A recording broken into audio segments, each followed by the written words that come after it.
Today, we will study about the Norma Bezalis. What is Norma Bezalis?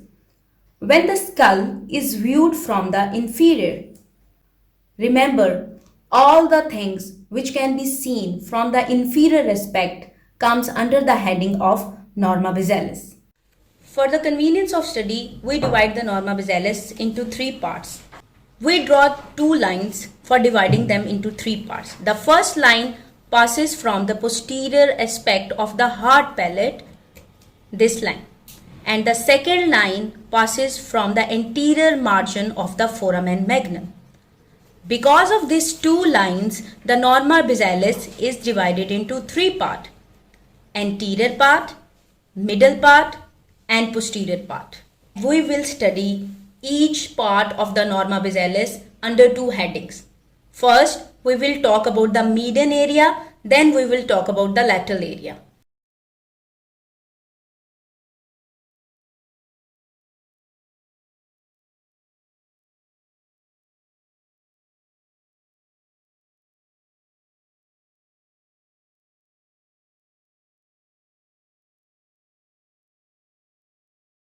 Now let's talk about the anterior part of the Norma Bezalis. The anterior part of the Norma Bezalis bears the socket for the teeth. Look over here. These are the sockets for the teeth of the upper jaw. Now this hard palate, this is the hard palate. How this hard palate is formed? The anterior two-thirds of the hard palate is formed by the palatine process of the maxilla bone. The posterior one-third of the palate is formed by the horizontal process of the palatine bone. So these are the two palatine processes of the maxilla bone, and this is the horizontal plate of the palatine bone. All these bones are joined together by sutures. The suture which is present between the two palatine processes of the maxilla bone is called as intermaxillary suture. The suture which is present between the two horizontal plates of the palatine bone, it is called as interpalatine suture. And the suture which is joining the two bones, the palatine process of the maxilla and the horizontal plate of the palatine bone, this is called as palatomaxillary suture. There is a fossa or the foramen which is present in front. It is called as incisive fossa or incisive foramen. There are two palatine foramens which are present on the horizontal plate of the palatine bone. The greater one, the big one which is present anteriorly, it is called as greater palatine foramen. This is greater palatine. And the foramen which is present posteriorly, this is called as lesser palatine foramen. There is a spine-like projection which is arising from the posterior aspect of the horizontal plate of the palatine bone. This is called as posterior nasal spine.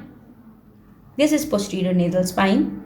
Under the posterior margin of the hard palate, there is present a crest which is called as palatine crest.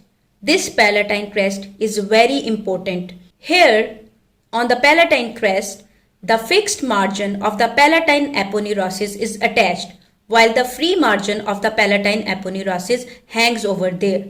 Always remember this palatine crest and pterygoid gemellus for the attachment of palatine aponeurosis and the muscles of the soft palate. That was all about the anterior part of the Norma Bezalis.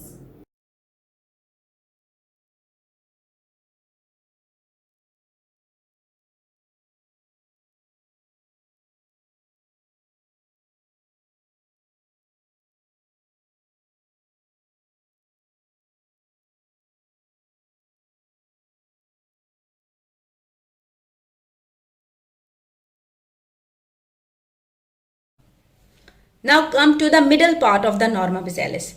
The middle part starts from the line which is passing from the posterior aspect of the hard palate and then it ends on the line which is passing from the anterior margin of the foramen magnum. This whole is the middle part. For the study purpose, we will divide this part into two, median and the lateral.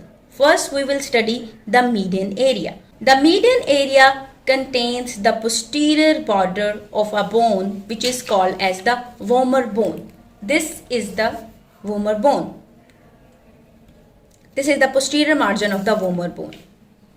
Superiorly, this vomer divides into two ala. Now look, I am saying superiorly. For the convenience of studying, we study the norma basilis in this view. But we will always talk about the anatomical position.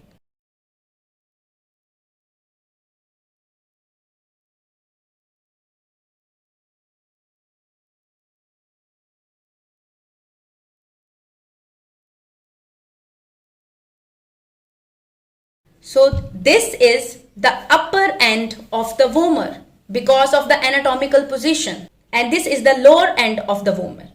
So the upper end of the vomer divides into two ala.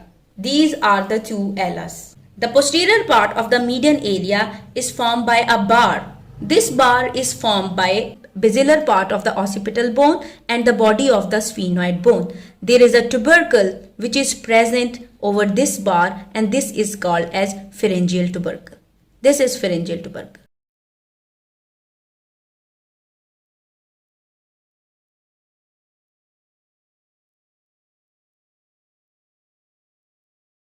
On the medial aspect, there is a vaginal process of the sphenoid bone. This is the vaginal process of the sphenoid bone. This vaginal process moves a little bit or overlaps over the ala of the vomer. There is a gap which is present between the ala of the vomer and the vaginal process of the sphenoid bone, and this gap is called as vomerovaginal canal. Now, this is the perpendicular plate of the palatine bone. This perpendicular plate of the palatine bone move forward and give a process which is called as sphenoidal process of the palatine bone. This sphenoidal process of the palatine bone is present superior to the vaginal process of the sphenoid bone. So there is a gap between vaginal process of the sphenoidal bone and the sphenoidal process of the palatine bone. This gap or canal is called as palatovaginal canal.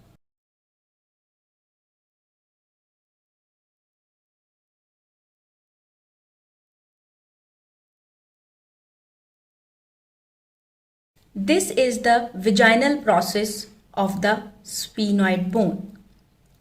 This vaginal process overlaps with the ala of the vomer, and due to this overlapping, there forms a canal which is called as vomerovaginal canal. This is perpendicular plate of the palatine bone. This perpendicular plate of the palatine bone give a process which is called as sphenoidal process of the palatine bone. This sphenoidal process overlaps with the vaginal process of the sphenoid bone, and because of this overlapping, there produces a canal which is called as palatovaginal canal.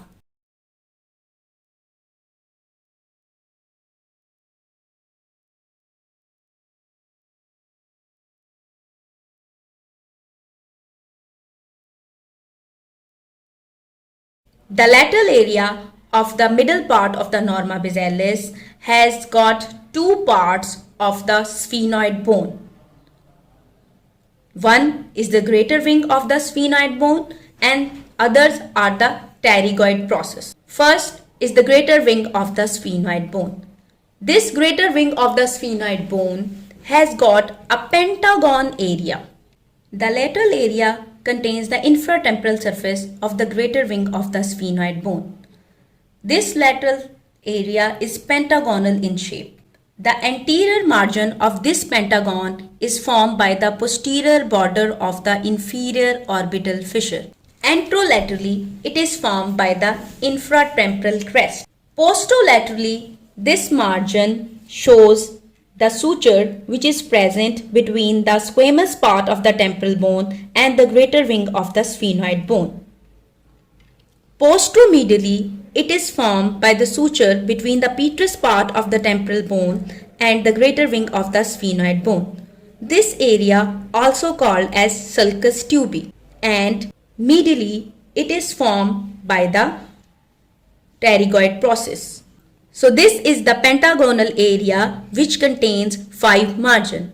I repeat, the anterior margin is formed by the posterior border of the inferior orbital fissure. Anterolaterally, it is formed by the infratemporal crest. Posterolaterally, it is formed by the suture which is present between the squamous part of the temporal bone and the greater wing of the sphenoid bone. Posteromedially, it is formed by the suture which is present between the petrous part of the temporal bone and the greater wing of the sphenoid bone. It is also called as sulcus tubi because it contains the cartilaginous part of the auditory tube. And anteromedially, it is formed by the pterygoid process. So these are the 5 borders of the pentagonal area.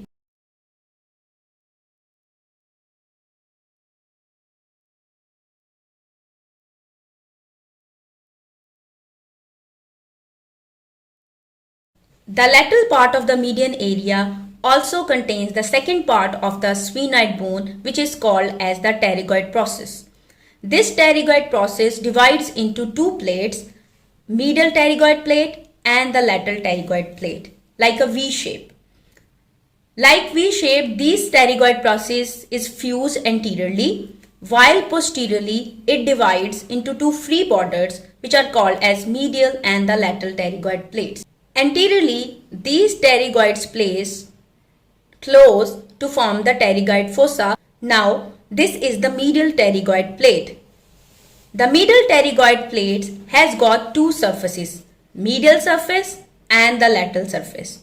Inferiorly, this medial pterygoid plate gives a downward projection which is called as pterygoid humulus.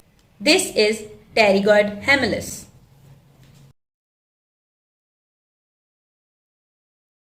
Superiorly, the posterior border of the medial pterygoid plates divided into 2 parts, and in between these 2 parts there is a fossa which is called as scaphoid fossa. This is scaphoid fossa.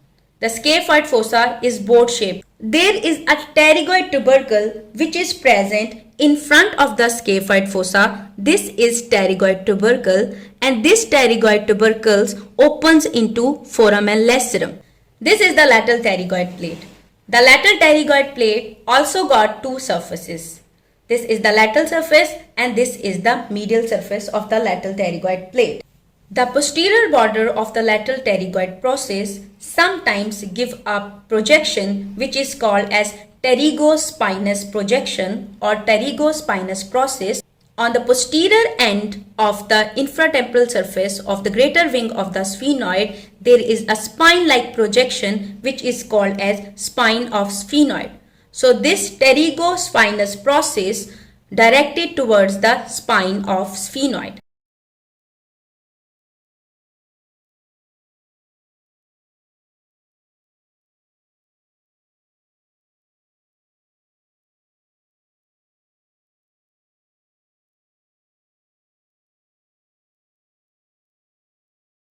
The pterygoid part of the sphenoid bone is separated from the posterior surface of the maxilla by a fissure which is called as pterygomaxillary fissure. This is a very important fissure. It is pterygomaxillary fissure. It is the opening of pterygopalatine fossa. This is a window between the 2 fossas, pterygopalatine fossa and infratemporal fossa.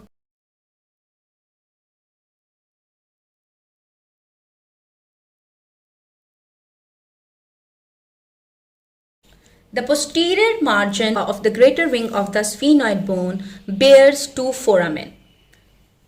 The anterior foramen is called as foramen ovale and the posterior foramen is called as foramen spinosum.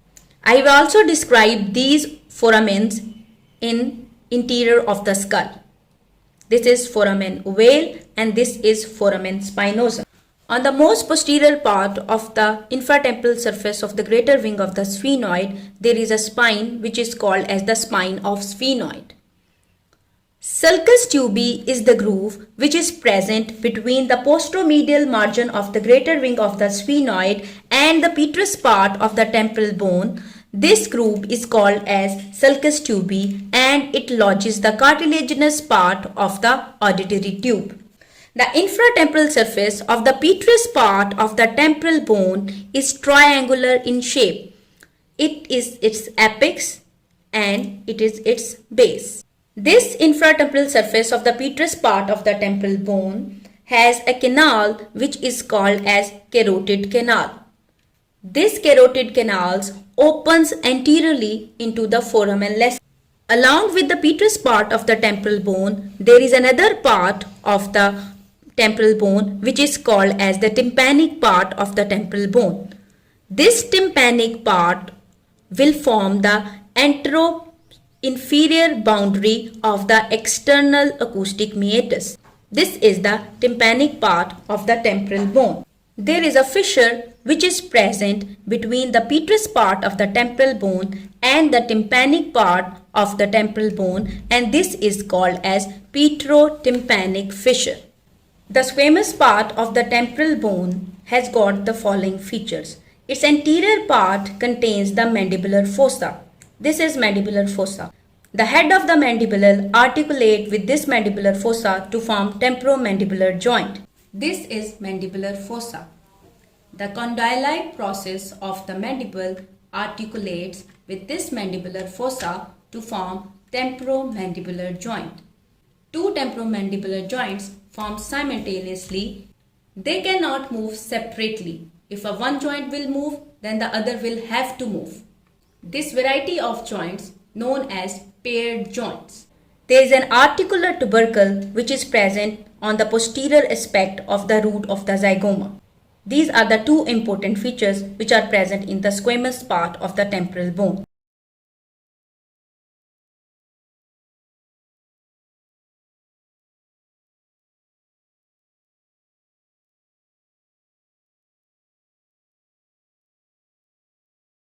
Now let's talk about the posterior part of the norma basilis.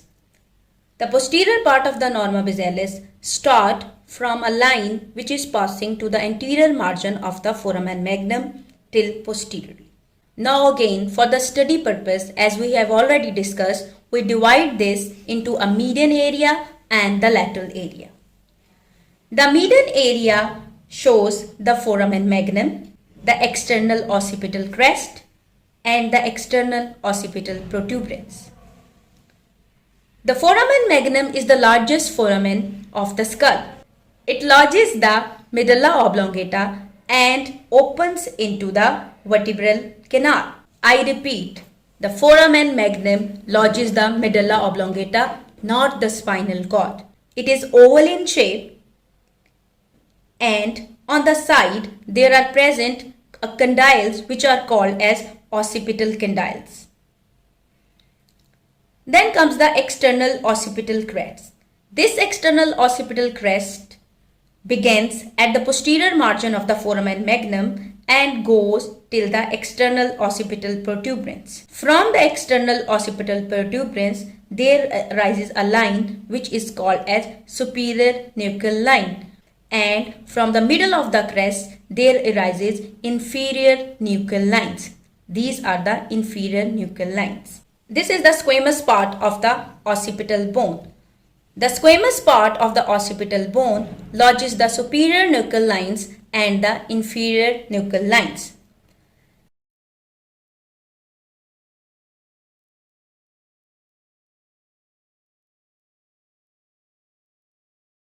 Now comes on to the lateral area. The lateral area of the posterior part of the norma basilis contain the following parts or the bones. Number 1. Condylar part of the occipital bone. The squamous part of the occipital bone. The jugular foramen. This jugular foramen is present between the squamous part and the petrous part of the temporal bone. The mastoid part. This mastoid part is the part of the temporal bone, and the styloid part of the temporal bone. So all these bones are included in the lateral area of the posterior part of the norma besalis. Now these are the condylar part of the occipital bone. The occipital condyles are oval in shape. The condylar part of the occipital bone articulates with the superior articular facet of the atlas bone to form the atlanto-occipital joint. These superior articular facet articulates with the condylar bone like this to produce the yes movement. The yes movement is the flexion and extension of the head. So, this condylar process will form the atlanto-occipital joint.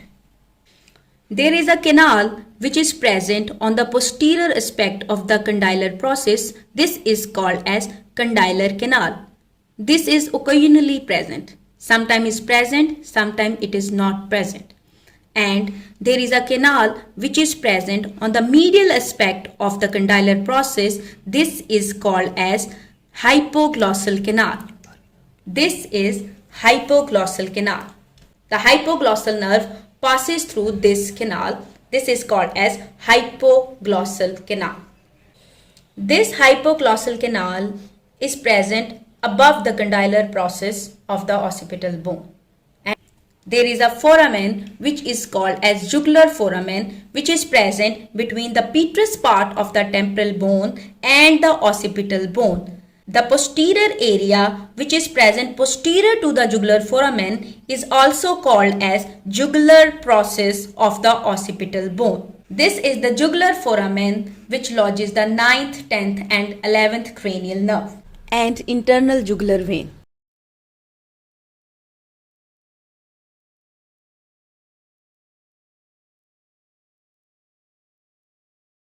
On the anterior aspect of the lateral part, there is a downward projection which is called as the styloid process. This is styloid process. I repeat, downward projection, and this is called as styloid process. This is the mastoid part of the temporal bone. The mastoid part of the temporal bone shows a process which is called as the mastoid process. The mastoid process is a conical downward projection, and this is mastoid process. Between the styloid process and the mastoid process, there is present a foramen which is called as stylomastoid foramen.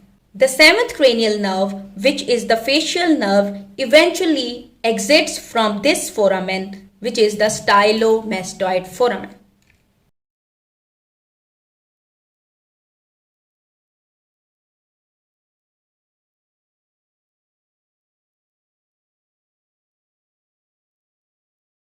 Always remember this pharyngeal tubercle. This pharyngeal tubercle is very much important because all the muscles of the pharynx attaches over here through median raphe.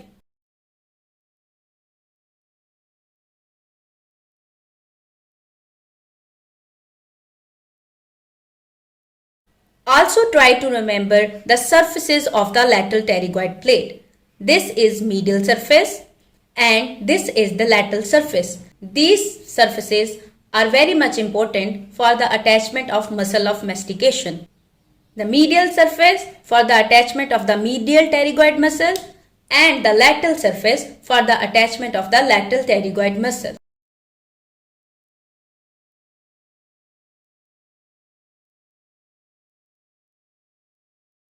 So that was all about the norma besalis.